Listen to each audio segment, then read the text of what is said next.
The movie begins with the Johansson family, consisting of Scott, Kate, and Alex, was taking a campus tour at Bucknell University. Alex planned to study there next year, but instead of listening to the guide's directions, Scott and Kate were busy warning Alex to avoid promiscuity while at college. Soon after, an email from the university arrived, which she opened together with her parents. She had been accepted. To celebrate, Scott hosted a party at their house, inviting neighbors and friends from college, including Frank, a man known for his addictions to adult films and gambling. Alex's college tuition was costly, and Scott relied on a city government scholarship to cover it. However, during a city meeting, the mayor, Bob, announced that the scholarship program for high-achieving students would be discontinued to fund a public swimming pool. The construction required significant financing, forcing a reallocation of funds, including the scholarship budget. Scott and Kate objected vehemently, as Alex was supposed to receive the scholarship that year. Disappointed, Scott and Kate realized they had no spare money for Alex's tuition. Desperate, they explored several options, applying for a bank loan, asking Kate's former employer to rehire her, and requesting a raise from Scott's boss, all to no avail. Just as they were about to give up, they remembered their upcoming trip to Las Vegas with Frank. Initially, they intended to cancel, but upon visiting Frank's house, they found him arguing with his wife, Raina, who had reached her limit with Frank's gambling and asked for a divorce. Seeing Frank in despair, Scott decided not to cancel the trip. In Las Vegas, Frank appeared rejuvenated at the casino and encouraged Scott and Kate to place bets. Reluctantly, Scott placed a few $100s on the number 4, despite Frank's warning that it was unlucky. Miraculously, Scott won, and his streak continued. Frank urged him to keep betting, claiming they could fund Alex's tuition. Scott accumulated enough money for college but became greedy and bet everything on 4 again. This time he lost it all. Despite the loss, Frank suggested they could earn money quickly by opening their own casino. He even explained how casinos ensure the house always wins. Though Kate was initially opposed to the idea, she eventually agreed for Alex's sake.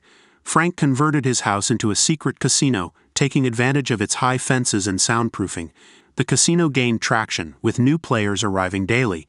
Frank added more gaming machines and even introduced stand-up comedy for entertainment.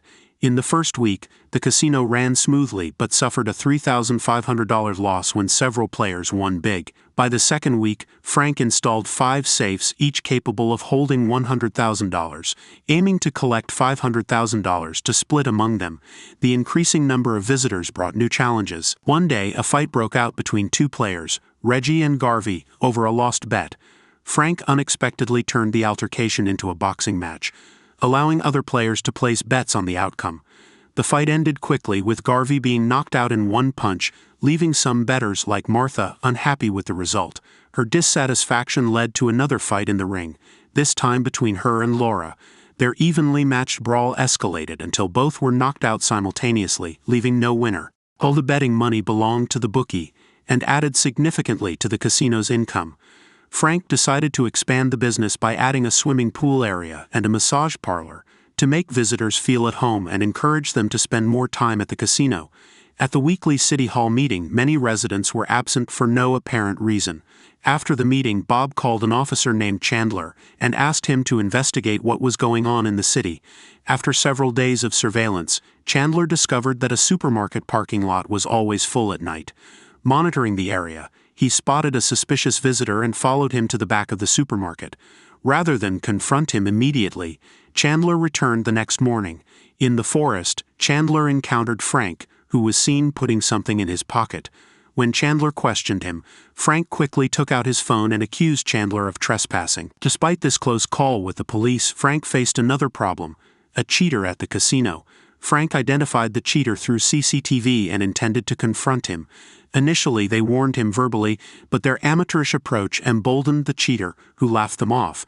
Things escalated when Scott, trying to intimidate the cheater, accidentally chopped off his finger with an axe. Overcome with guilt, Scott began hallucinating, seeing severed fingers everywhere. He confided in Frank, who reassured him it was all in his head and that the incident had instilled fear in debtors. Indeed, no one dared to delay or avoid repayment, fearing a similar fate. The extra income from debt collection was substantial, so they celebrated with dinner at a luxury restaurant. However, Frank spotted his ex-wife Raina dining with another man. Attempting to confront him, Frank was easily overpowered.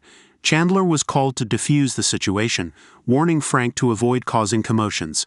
Suspicious of Scott and his wife's demeanor, Bob and Chandler later investigated Frank's house. Chandler was convinced the supermarket's crowded parking lot was linked to Frank's activities.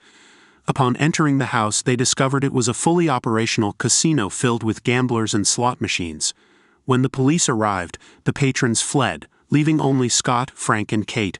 Bob and Chandler searched the premises and confiscated the money, declaring it would be used for city development. This loss devastated Scott and Kate, who had been saving for Alex's college tuition.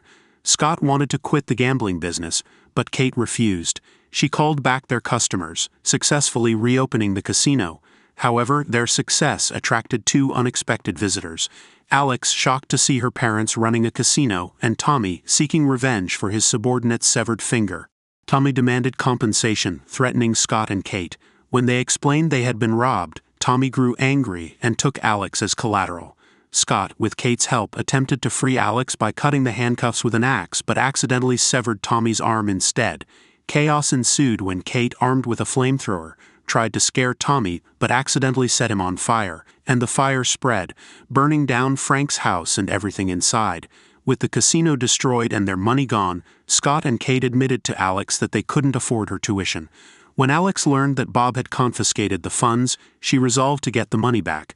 Chandler, disillusioned with Bob's corruption and affair with his secretary, offered to help Alex and her parents reclaim the stolen money. They teamed up with Chandler to lure Bob out of his office by showing him a video of people mocking him at the casino. Offended, Bob decided to raid the casino, bringing Chandler with him. After Bob left the office, the Johansson family sneaked in, opened Bob's safe, and took all the money.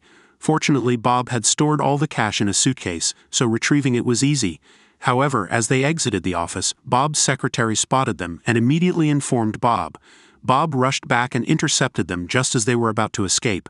A chase ensued, during which both sides slipped, but Bob managed to recover first and grabbed the suitcase. Bob attempted to secure the suitcase, but Scott used an axe to break the handcuffs attaching it to Bob without injuring him. Just then, Chandler appeared and Bob ordered him to arrest the Johansson family. However, Chandler refused. Bob's secretary also arrived, and Bob hoped she would support him. To his dismay, she turned against him, siding with her husband instead.